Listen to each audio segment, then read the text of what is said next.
जय जय श्री राधे साथियों, आप सभी भक्तों के चरणों में दास ब्रजेश गौड़ का कोटि कोटि प्रणाम। दास फिर स्वागत करता है आपके अपने चैनल ब्रज आधार श्री राधा में। संत लोग कहते हैं, संतों के मुख से सुना है, प्रथम सुने भागवत भक्त मुख भगवत वाणी, द्वितीय आराधे भक्ति व्यास नव भांत बखानी, तृतीय करे गुरु समझ दक्ष सर्वज्ञ रसीलो, चौथे होए विरक्त बसे बन राज जसीलो, पांचे भूले देह सुध, छठे भावना रास की, और सातवें पावे रीत रस स्वामी श्री हरिदास की। कहने का तात्पर्य यह है कि संतों ने कहा है कि प्रथम सुने भागवत भक्त मुख भगवत वाणी।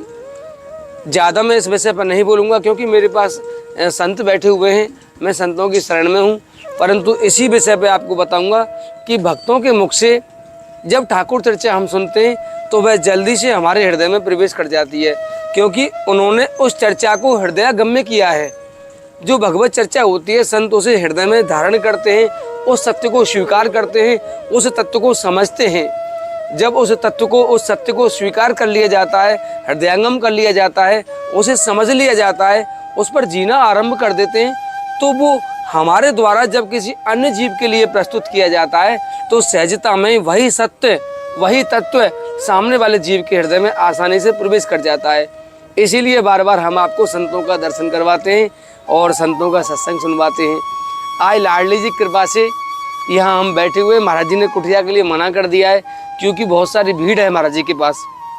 यहाँ बगल में ही कुटिया है महाराज जी की, हम आपको दिखाएंगे नहीं और है यहीं, लेकिन हम इस समय पहाड़ पर बैठे हुए हैं। आप ये मेरे पीछे दिखाओ पूरा पहाड़, ये देखो, ये पूरा पहाड़ आप देख रहे हैं और ये पूरी व्यवस्था है इधर तक, और हम इस पहाड़ पर बैठे हुए। इस पहाड़ के लास्ट हिस्से में ये कुटिया है महाराज जी की, जहाँ हम बैठे हुए हैं।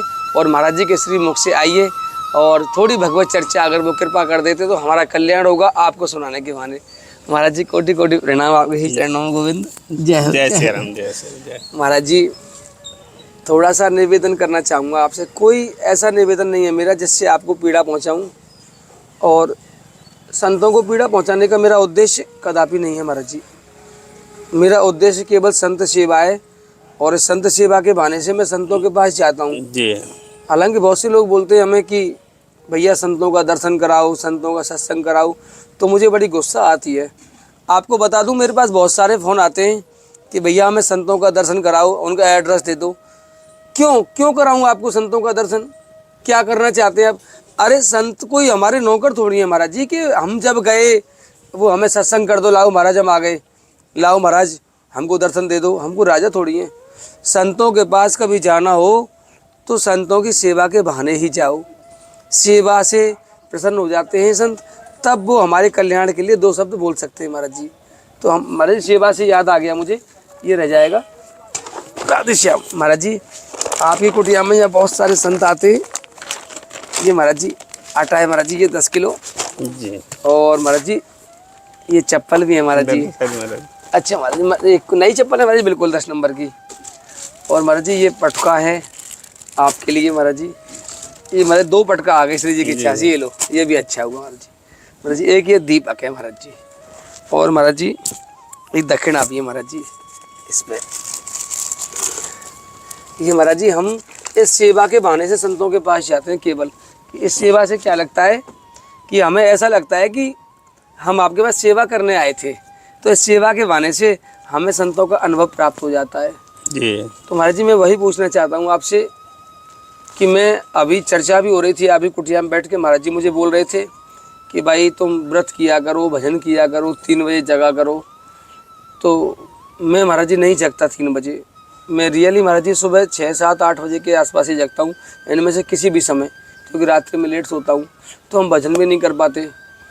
महाराज जी सहजता में कोई ऐसा उपाय हो कि हम गृहस्थ में रहते हुए महाराज जी उन ठाकुर जी के चरणों हमारी प्रीति हो जाए, कैसे भी प्रेम हो जाए, कोई उपाय महाराज जी? वो क्या है ना, आपको अगर लेट में उठते हैं, जल्दी नहीं उठ पाते हैं, तो क्या है ना, भगवान का सेवा कर रही हैं, संतों का सेवा ही कर रहे हैं। संतों का सेवा करते हुए थोड़ा लेट भी हो जाए तो कोई बात नहीं है, ऐसी कोई बात नहीं है। और जल्दी आप सो नहीं पाते हैं, आप सेवा में लगे रहते हैं, इसलिए लेट हो जाती है। अगर जल्दी आपका अगर काम अगर ये सेवा जल्दी हो जाता तो जल्दी सो जाते, जल्दी भी उठ सकते हैं, ऐसे कोई बात नहीं है।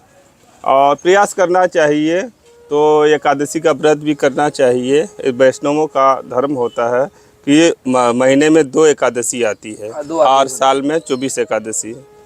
तो एकादशी का व्रत करने से उस दिन फलाहार किया जाता है, और एकादशी व्रत करने से उस दिन जो भी दान पुण्य दान भी किया जाता है, जप किया जाता है, व्रत किया जाता है, उसका फल जो है ना अनंत गुना फल प्राप्त होता है। इसलिए वैष्णव संप्रदाय में एकादशी व्रत पालन किया जाता है। महाराज जी, आपको कितना समय हो गया इस स्वरूप को लिए हुए? वो तो काफ़ी साल हो गया है। काफ़ी साल हो गया महाराज जी। जी। आप जब भी आपने अपना गृह त्यागा होगा, अपना परिवार छोड़ा होगा, तो उस समय आपकी आयु क्या रही होगी लगभग? उस समय तो काफ़ी हो गया है, टाइम तो 25-26 साल की उम्र हो गया होगा उस समय।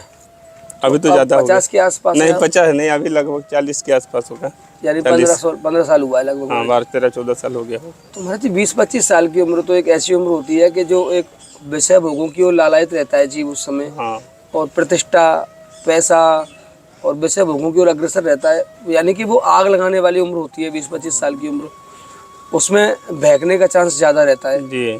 तो उस पड़ाव को महाराज जी कैसे पार किया? जीवन में क्या कोई ऐसी घटना घटी विशेष? नहीं, ऐसा क्या है ना, संसार को हम देखते रहे तो आस पड़ोस में सब जगह जब हम घर में थे तो लोगों के आपस में लड़ाई झगड़ा, और लोगों को देखते हुए लोग बड़ी कमा रहे हैं, खा रहे हैं, आपस में लड़ाई झगड़ा कर रहे हैं, और घर गृहस्थी का जो सब देखे तो हमको बहुत से लगा कि ये मतलब अच्छा नहीं लगा हमको।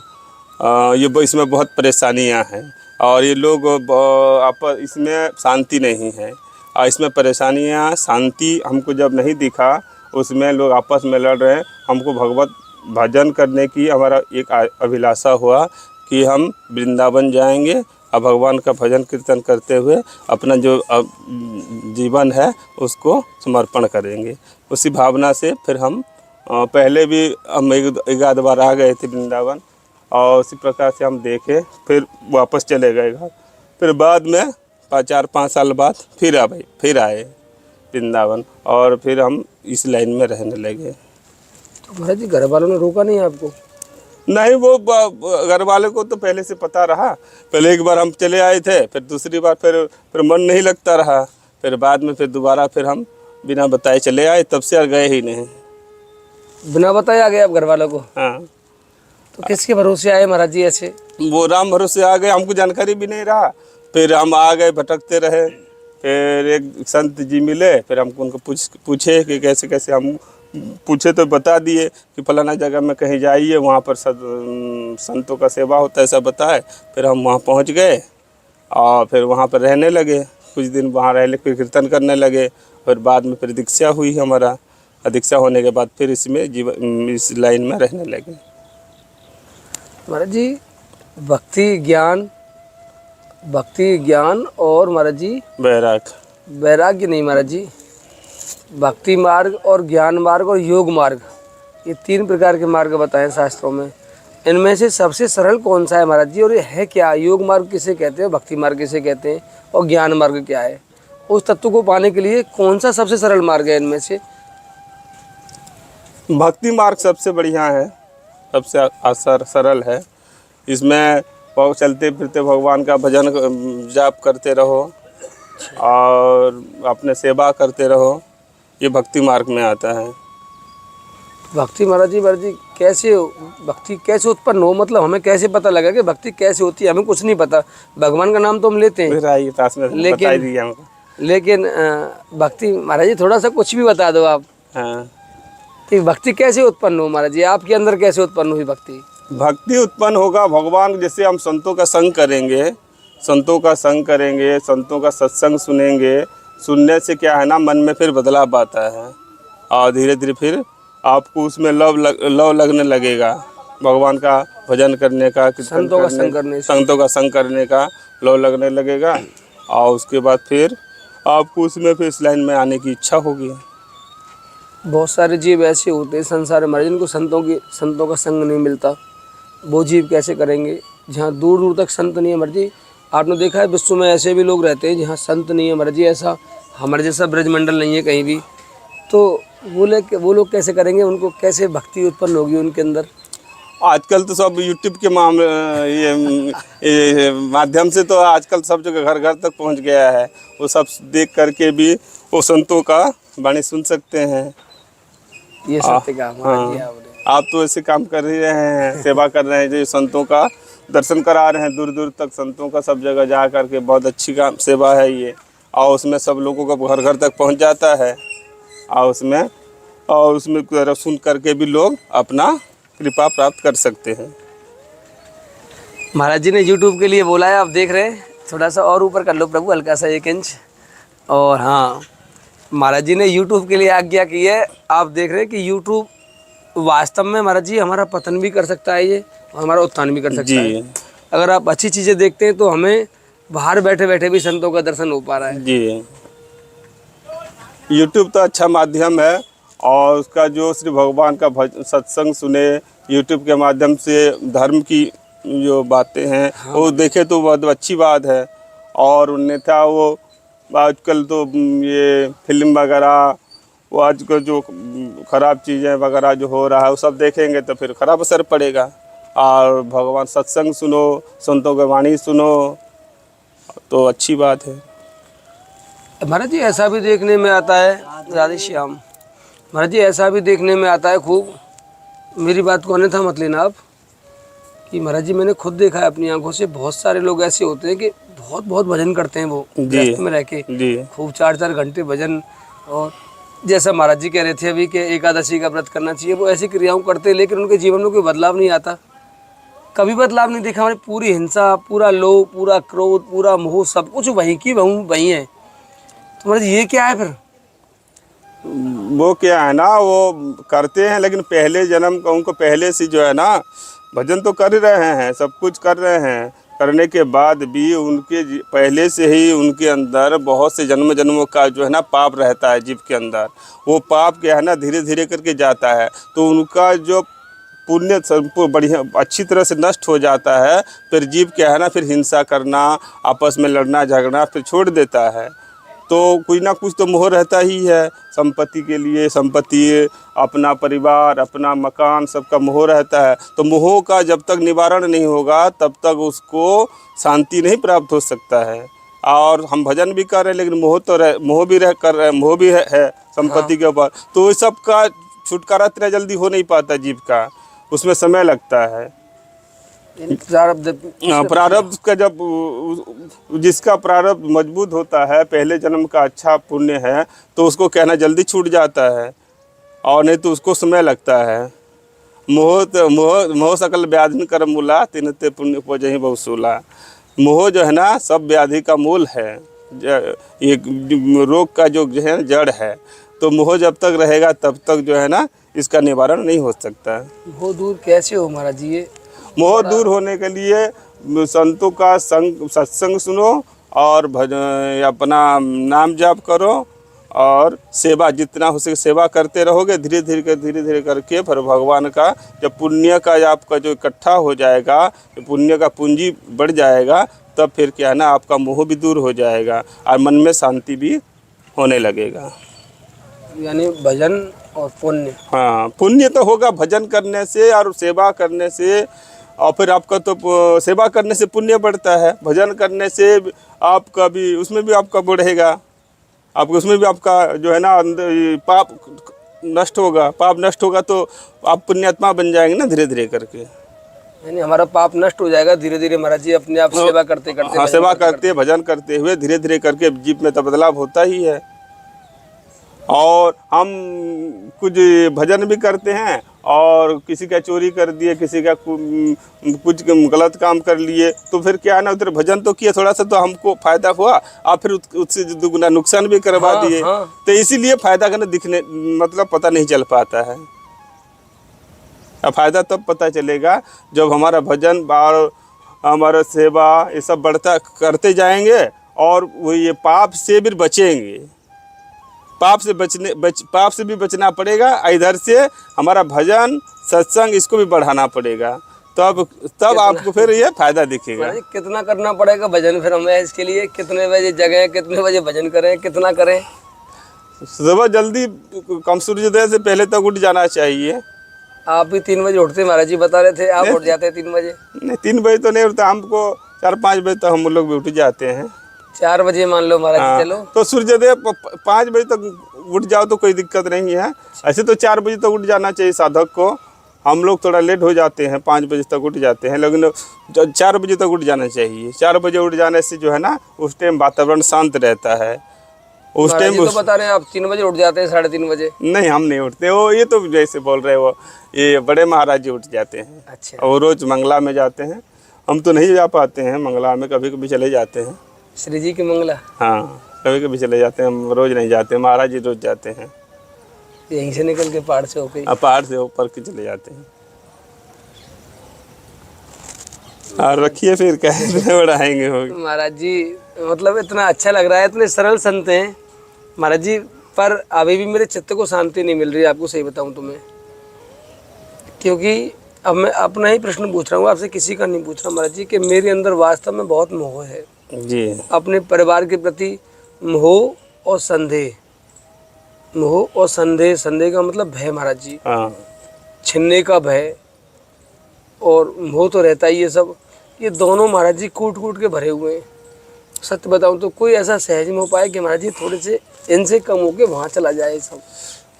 तो क्या है ना, संसार में जब तक है तब तक तो ये रहता ही है, और धीरे धीरे करके जब हम संसार में हैं तो उसको मोह नहीं कहा जाता है। संसार में जब हम गृहस्थ जीवन में जो रह रहा है, बाल बच्चों को भरण पोषण भी करना है, और इसीलिए आपको सब कुछ करना भी पड़ेगा, मेहनत करना पड़ेगा। और जो बराबर जिसके पास रहते हैं ना, उनमें एक लगाव हो जाता है ज़्यादा, विशेष करके वो लगाव को हम लोग मोह कहते हैं। और जो जैसे कुत्ता के भी पास में रहता है तो हमेशा कुत्ता पास में रहता है, तो वो भी धीरे धीरे करके क्या ना उसमें मोह होने लगता है। इसलिए तो कहा जाता है तो संतों को कि एक जगह हमेशा नहीं रहना चाहिए। हाँ महाराज जी। संतों को इसलिए कहा जाता है। लेकिन गृहस्थ के में वैसा नहीं हो सकता, उसका मोह छूट जाएगा तो कमाएगा नहीं, तो कमाएगा तो परिवार कैसे चलेगा? रोज कहाँ जाएगा बेचारा वो? रोज कहाँ जाएगा? घर तो एक ही जगह होता है। गृहस्थों के लिए नहीं है, ये संतों के लिए है। गृहस्थ को अपना वो जो सब कुछ काम करते हुए, घर का काम करते हुए तो मोह भी रहेगा, इसमें कोई बात नहीं। और अपना भगवान को भजन भी करे, संतों का सेवा करे, तो वो मोह धीरे धीरे करके चला जाएगा। वो रहते हुए भी वो उसको मोह में फंसेगा नहीं। सेवा करते करते महाराज जी? हाँ, मोह में फंसेगा नहीं। अगर मोह भी है ना तो मैं फंसेगा नहीं। जैसे मेरा परिवार, मेरा बच्चा, मेरा जैसे हो जाते हैं और भगवान को भूल जाते हैं। भगवान को मतलब भूलना नहीं चाहिए। भगवान को भूलना ही मोह है। हाँ हाँ, भगवान को भूल करके जो भूल जाना और खाली संसार का चीज़ को खाली उसमें खाली आसक्त होना, वही यही ये मोह विशेष रूप से मतलब कष्ट दुखदायी है। आप भगवान को याद कर रहे हैं और संसार में तो अब कोई प्रॉपर्टी किए हैं या कोई, तो उसमें तो मोह रहता है। मोह ही नहीं रहेगा तो फिर आप बैरागी साधु नहीं बन जाएंगे। ये बात भी महाराज जी हैं? ये बात ही बिल्कुल, साधु बन जाएंगे। मोह नहीं रहेगा तो फिर कर्म ही नहीं कर पाएगा उधर वो। कर्म कैसे कर पाएगा? बिल्कुल मोह नहीं रहेगा तो कर्म ही नहीं कर पाएगा वो। इसलिए मोह तो रहेगा संसार व्यक्ति के पास, लेकिन मोह कोई दिक्कत नहीं है। उसके साथ साथ अपना भगवान का भजन की जाप कीजिए और संतों का दर्शन करते रहिए, जितना हो सके सेवा करते रहिए, कोई दिक्कत नहीं है। आपका मोह भी जो है ना कोई आपको हानि नहीं पहुंचा पाएगा, उसमें आपको ज़्यादा होगा ही नहीं, आपका समय से कट जाएगा। एक आप जब संतों के दर्शन करने जाएंगे तो आपका मोह उसकी तरफ हट जाएगा ना। जितना समय आएंगे संतों का दर्शन के लिए या श्री जी के दर्शन के लिए जाएंगे या जाप करेंगे या कोई सेवा करेंगे, तो आपका तो ऐसे भी समय एक जगह से बार बार एक व्यक्ति के पास रहने से ना मोह ज़्यादा होता है। आप जो बार धर्म के सेवा करते रहेंगे तो मोह आपका इतना कहाँ रह जाएगा, हमेशा नहीं रहेगा ना। वो तो जब उसी में रहते तब रहता है। उसमें तो भगवान को कृपा किए हैं जो आपको ये सेवा दिए हैं। नहीं नहीं धीरे धीरे करके आपको मैं सब सही हो सेवा जाएगा। नहीं करता गोविंद, मैं सेवा नहीं करता कोई। हाँ, फिर धीरे धीरे करके सब ठीक हो जाएगा, ऐसी कोई बात नहीं है। महाराज जी आप यहाँ बरसाना में कब से रहते हैं? बरसाना में आता जाता रहता हूँ। अच्छा। हमारे वृंदावन में हमारा गुरु आश्रम है और ऐसे हम चलते फिरते महात्मा हैं। इस बार ज़्यादा कृष्ण जी की कृपा हुआ तो इस बार ज़्यादा रहेगा, डेढ़ महीना से ऊपर हो गया। कभी ऐसा हुआ है महाराज जी कि जीवन में कुछ ऐसा भी पड़ाव आया हो, संन्यास लेने के बाद की बात कर रहा हूँ, जब से आपने वैराग्य लिया है, इस वैराग्य काल में ऐसा भी कोई समय आया जिस दिन आप असहाय हो गए हो या बहुत बड़े किसी विपत्ति का सामना करना पड़ा हो, जहाँ केवल ठाकुर जी से डोर लगी हो, उनकी कोई साक्षात लीला देखी हो अपने जीवन में? साक्षात लीला तो ठाकुर जी का नहीं, लेकिन अनुभव ठाकुर जी का होता ही है। जो संतों को कभी कभी ऐसा परेशानी आ जाता है, कभी बीमार पड़ गए, कभी कुछ हो गया विशेष रूप से, हाँ मतलब जिसका कि किसी तरह से कोई ये नहीं है, निवारण नहीं है, या कोई सहयोग कोई करने वाला नहीं है, ऐसा भी हुआ है। तो एक बार हम इससे बीमार पड़ गए थे, हमारा पाँव में दर्द होता रहा, तो हम एक सुई लगवाए थे, तो धीरे धीरे करके पहले तो ठीक हो गया, फिर बाद में जो है ना, फिर इसमें एक घाव बन गया। तो फिर ठाकुर जी की कृपा से फिर क्या नाम, सब जगह परेशान हो गए। अयोध्या जी में उस टाइम रहते रहे। अच्छा। तो डॉक्टर के पास गए तो ठीक से इलाज नहीं किया, तो वो फिर क्या ना सेफ्टी बन गया, वो फिर दर्द घाव बढ़ गया। फिर एक ऐसा हुआ संतों ठाकुर जी की कृपा से, फिर एक भगत ने हमको फिर ऐसे अचानक मिल गए कनक भवन में, फिर वो हमको बुलाए, फिर हम जा नहीं रहे थे, फिर बाद में गए तो ठाकुर जी की कृपा से फिर वहाँ पर हमारा कोई जान पहचान भी नहीं था उनसे, और फिर वहाँ पर हमारा धीरे धीरे इलाज हुआ, फिर वहाँ काफ़ी दिन भी रहा, तब फिर ठीक हो गया। तो ऐसे कृपा होती है ठाकुर जी का जो पर जब हम किसी के ऊपर भरोसा नहीं करेंगे, संसार व्यक्ति को अपने कि हम वो हमारा कर देगा, ऐसा कर देगा कि हमारा सेवा करेगा तो ठीक हो जाए, ऐसा भरोसा नहीं रहेगा। जब भगवान के ऊपर पूर्ण समर्पित हो जाएंगे तो ठाकुर जी सुनते हैं, और ठाकुर जी जो है ना उसका निवारण भी कर देते हैं। ऐसा हमारे साथ घटित हुआ है जी। ऐसा होता है, और गृहस्थों के साथ भी होता है ऐसा महाराज जी। कई बार होता है कि कोई समस्याएं जब आती है तो ठाकुर जी किसी न किसी रूप में सहायता करते हैं, लेकिन जीव भूल जाता है। और नहीं तो ठाकुर जी जो है ना किसी रूप में आकर के सेवा आपको जो है ना सहायता करते हैं। ये तो हमारा तो अनुभव है महाराज जी। हमारा ऐसा क्यों हो जाता है कि जैसे अब मैं आपके पास बैठा हूँ, तो आपके पास बैठकर इस समय मेरा चित्त इतना शांत और इतना प्रसन्न है कि मैं आपको शब्दों से नहीं बता सकता जी। यहाँ बैठकर मुझे जो अनुभव हो रहा है, खैर वो एक तो आप सुनते हैं कि आपके संपर्क में आने से स्वतः ही आनंद मिलता है, फिर भी ये प्राकृतिक जो वातावरण है, ब्रजधाम है जी, यहाँ बैठकर असीम शांति मिल रही है, और मुझे ऐसा लग रहा है कि मेरे पास कोई कार्य नहीं है यहाँ से आगे जी, बिल्कुल मस्ती में बैठा हुआ हूँ। लेकिन हमें विश्राम तो देना ही पड़ेगा, अब नहीं 10 मिनट बाद 5 मिनट बाद, जब भी हमें विश्राम देना पड़ेगा अपनी बॉडी का, क्योंकि एक लिमिट होती है हमारी मर्जी। यहाँ पे जब हम यहाँ से आज्ञा लेके जाते हैं संतों के पास से, जब हम अब नीचे जाएंगे पहाड़ से नीचे उतर के, तो वहाँ से बाइक जैसे स्टार्ट करेंगे, संसार के लोग मिलते हुए जाएंगे, और धीरे धीरे ये दृश्य धूमिल होता हुआ जाता है। यानी कि हम जो अच्छा क्षण जीते हैं वो वहाँ जाकर मिट जाता है, वह स्थिर नहीं रह पाता। तो जीव का जो है ना मन चला हमेशा मन का जो गति बदलता रहता है, एक जैसा नहीं रहता है। जो जिस माहौल में जाता है उस माहौल में ढल जाता है वो। क्यों महाराज जी, फिर क्यों मन हमारा, हम अच्छी चीज़ क्यों याद नहीं रहती हमें, हम इसमें क्यों नहीं जी पाते? हम 1 घंटा आपके पास बैठे, 1 घंटे का आनंद हमारा 1 सेकंड में ख़त्म हो जाता है बाहर जाके। अभी कोई गाली दे दे, कोई अपमान कर दे, कोई पैसा छीन ले, कोई नुकसान कर दे, तो सब धूमिल हो जाता है कि अभी हम भगवत चर्चा कर रहे थे और अब देखो 2 मिनट बाद हमारी क्या दशा है। तो ये क्या है ना, इसको प्रयास कर भगवान का, जब ये संतों का संग बराबर लगातार करते रहेंगे और सेवा लगातार करते रहेंगे, भजन करते रहेंगे, तो आपको क्या है ना फिर धीरे धीरे करके इसका अनुभव भी होने लगेगा। जो पहले आप जो किए, जो संतों के पास गए या सत्संग किए हैं, उसका जो है ना आपको फिर पुनः भी आने लगेगा, धीरे धीरे करके समय लगता है। महाराज जी कहना नहीं चाहिए, भगवत कृपा से, हमारी लाडली जी कृपा से महाराज जी लगातार 2 साल से बरसाना में महाराज जी गोवर्धन रोड पे जी श्री जी कृपा से अन्य क्षेत्र चल रहा है, उसमें दास का शरीर निमित्त बना हुआ है। मेरी कोई सामर्थ्य नहीं है 2 साल से, और लगभग 4 साल से महाराज जी मैं संतों की सेवा में भी निमित्त बन रहा हूँ, उनकी कृपा से और भक्तों के सहयोग से। जो भक्त होते हैं महाराज जी वो सेवाएं भेज देते हैं हमें कि आप संतों को दे देना। 4 साल से लगातार संतों के संपर्क में हूँ, लगातार भगवत कीर्तन सत्संग सुनता हूँ, फिर भी मैं संत नहीं बन पाया महाराज जी। नहीं, संत भेष से संत बनना कोई जरूरी नहीं है। ये जो हम संत का मतलब क्या होता है, सच, जो सच्चे व्यक्ति होते हैं ना, सत मतलब होता है साधु, मतलब। महाराज जी 1 मिनट, महाराज जी पीछे काट रहा दे, थोड़ा सा बाद में कर लेना महाराज जी से, आवाज आ रही है ज्यादा। सत्पुरुष को ही संत कहा जाता है, जो सत काम करता है, घर गृहस्थ में रहते हुए भी संत हो सकता है। उसको कोई भेष के मतलब नहीं, तो एक विरक्त भेष होते हैं, विरक्त बैरागी होते हैं, एक गृहस्थ में रह के भी संत होते हैं। जो गृहस्थ में रहते हुए भी दूसरों का परोपकार का भावना रखे तो वो भी संत ही है। अच्छा, हाँ, दूसरे के हित के लिए जो सोचता रहे, हाँ महाराज जी वो संती माना जाएगा। हाँ, ये ना परहित पर सरिस धर्म नहीं भाई, पर पीड़ा सम नहीं होते माए, ये भी है। और एक चौपाई है, परहित लागे तजहि जो देहि संत संत प्रसन्न सहित है। जो दूसरों को हित के लिए अपना शरीर को त्याग देता है, उसको संत लोग उनको प्रशंसा हमेशा ही करते हैं। तो क्यों कहते हैं, तो दूसरों के लिए, आप दूसरे के हित के लिए सेवा में लगे हैं ना।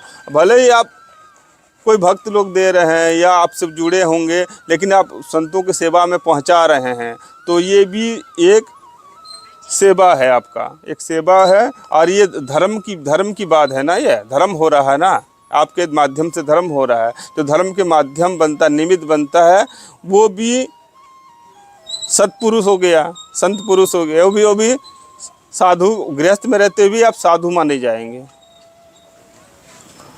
हाँ, लेकिन ये है कि हमसे कुछ चतुराई नहीं करना चाहिए, असत्य का साथ नहीं, असत्य नहीं बोलना चाहिए, सत्य बोलो और जितना हो सके सेवा करो।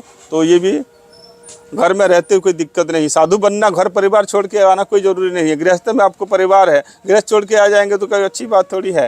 हाँ, विशेष बैराग हो अलग बात, विशेष बैराग हो गया।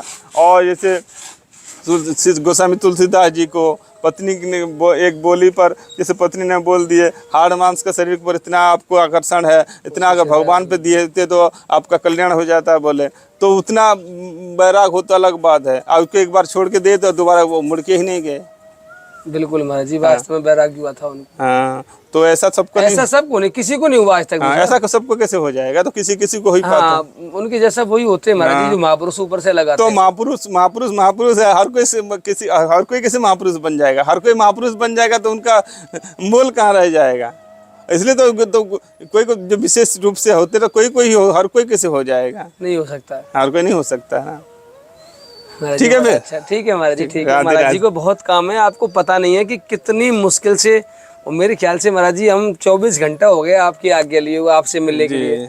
महाराज जी से कल आज्ञा ली थी दोपहर को, कल नहीं महाराज जी, परसों पहले दिन फोन पे आज्ञा ली थी एक बार जी। मतलब जो दर्शन आपको करा रहा हूँ मैं, बड़ी मुश्किल से हो रहे हैं, इनको खेल मत समझना आप। ठीक है महाराज जी, हमें आप आज्ञा दीजिए, मिलते हैं। राधे श्याम, राधे श्याम, राधे श्याम, श्री राधे, राधे श्याम। ठीक है महाराज, राधे।